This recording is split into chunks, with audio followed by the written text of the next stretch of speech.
The Google Pixel 7 and 7 Pro are set for release in just a few days. But with the arrival of Google's latest flagships come potential price drops for the soon-to-be last-gen Pixel 6 and 6 Pro. But that begs the question, is it worth waiting for the Pixel 7 series, or should you just save your money and buy a Pixel 6 or 6 Pro? I'm Harley with Android Authority, and in this video, I'm going to be talking about how the Pixel 6 holds up in 2022, and whether or not you should wait for the Pixel 7. So one reason why the Pixel 6 still holds up, even in 2022, is thanks to its design, which even after a year later, still looks and feels premium. The aluminum frame feels great in the hand and helps me keep a good grip on the device, and the two-tone glass back looks great, clean and simple. And of course, you can't forget about the camera bar, which is one of the Pixel 6's more standout design features, and helps contribute to an overall clean look from the back of the device. And while the phone's aesthetic overall holds up, I will say there are a few things about it that could be improved in the next generation. For starters, the camera bar feels just a little too thick, and it makes me feel a little anxious when I'm putting the phone down on a table, as if I'm gonna accidentally scratch the camera bar or something. But back to the good stuff. Flipping over to the front of the device, the screen on both the Pixel 6 and 6 Pro definitely still holds up today. The OLED panels get nice and bright, which is great when using the phone outdoors. Color reproduction is good, black levels are deep, and the phones are just a treat to use when watching YouTube and scrolling through Instagram. The Pixel 6, which I've been daily driving for about 2 weeks now, has a refresh rate of up to 90 Hz, which is definitely better than, just a standard 60 Hz display, although not as buttery smooth as the 120 Hz panel found on the Pixel 6 Pro. Either way, both screens on the Pixel 6 and 6 Pro feel very responsive while scrolling, although I can't help but wish that the Pixel 6 had a 120 Hz panel. By the way, if you want to learn our full thoughts on the Pixel 6 and 6 Pro, be sure to read our full reviews on androidauthority.com. Second reason why the Pixel 6 series still holds up in 2022 has to be its camera system.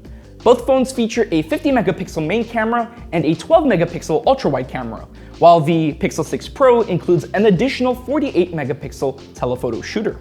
Now, when I say these phones have some of the best smartphone cameras out there, don't just take my word for it. Have a look at these sample photos taken by myself and some of my colleagues.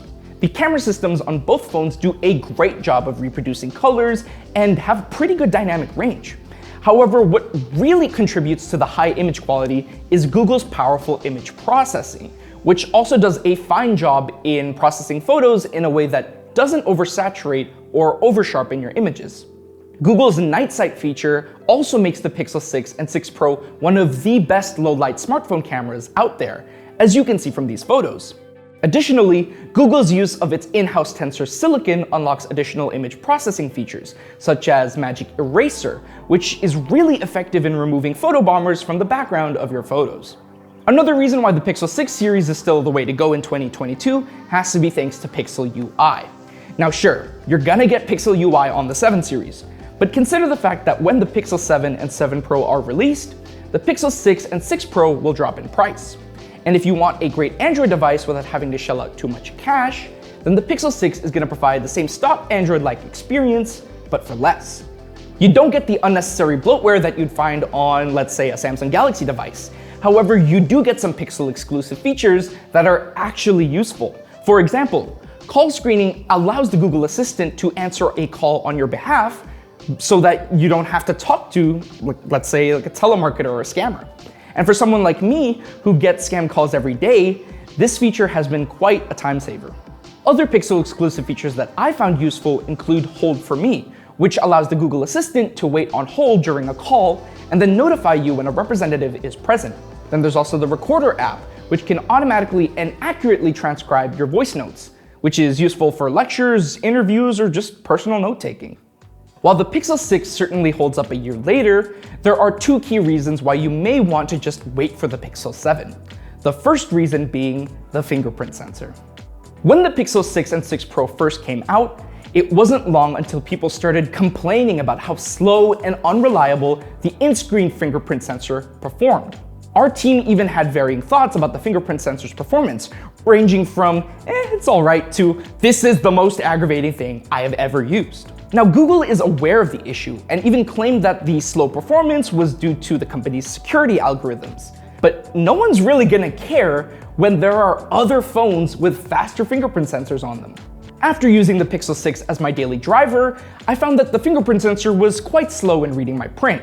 It's not bad per se, but I definitely found the sensor to be less reliable than Samsung's in-screen fingerprint sensor on the S22 series. And I'd like to say I'm a pretty patient guy, but if my hands are full and I need to get at my phone, the last thing I'd want to do is to struggle to unlock my device. And there were definitely times that the Pixel 6 fingerprint sensor tested my patience. So here's hoping that Google fixes the issue with the Pixel 7. The second reason why you may want to hold out for the Pixel 7 has to do with connectivity issues with the Pixel 6 series. Our team's woes surrounding the connectivity issues are well documented on AndroidAuthority.com, with a very special shout out to the Pixel 6 Pro. In fact, one of my colleagues claims that the Pixel 6 Pro has the worst connectivity and reception of any phone she has ever used. And she's not alone in thinking that. According to our polls, 60% of you claim to have consistent connectivity issues with your Pixel 6 or 6 Pro. As for me, I didn't experience any major connection drops while using the Pixel 6. However, I did find that loading YouTube videos, Instagram, and video files from Google Drive took longer on the Pixel 6 compared to, let's say, the Samsung Galaxy Z Flip 4. But if you live in a place where your cellular infrastructure may not be very reliable, or if you're going on a road trip that brings you away from civilization, then it's kind of scary to be relying on a device known for its unreliable connectivity. That being said, it may be worth waiting to see if Google fixes these problems with the Pixel 7, rather than jumping the gun on buying a Pixel 6 or 6 Pro. We've said it again and again that the Google Pixel 6 and 6 Pro are some of the best bang for your buck phones out there. But with its successors being released in a few days, the question still stands. Should you wait for the Pixel 7 series or settle for the 6? And the answer to that is really going to depend on the type of phone you want. If you want the best value option, you should consider waiting for the Pixel 7 to be released and then buying the Pixel 6 when it inevitably drops in price. And the reason for that is because with a lower price tag, the Pixel 6 becomes what the Pixel 6a should have been, providing you with a flagship-like design and performance, but at a lower price and without any of the compromises that we outlined in our Pixel 6a review, such as short battery life, lower spec display, and slow charging speeds.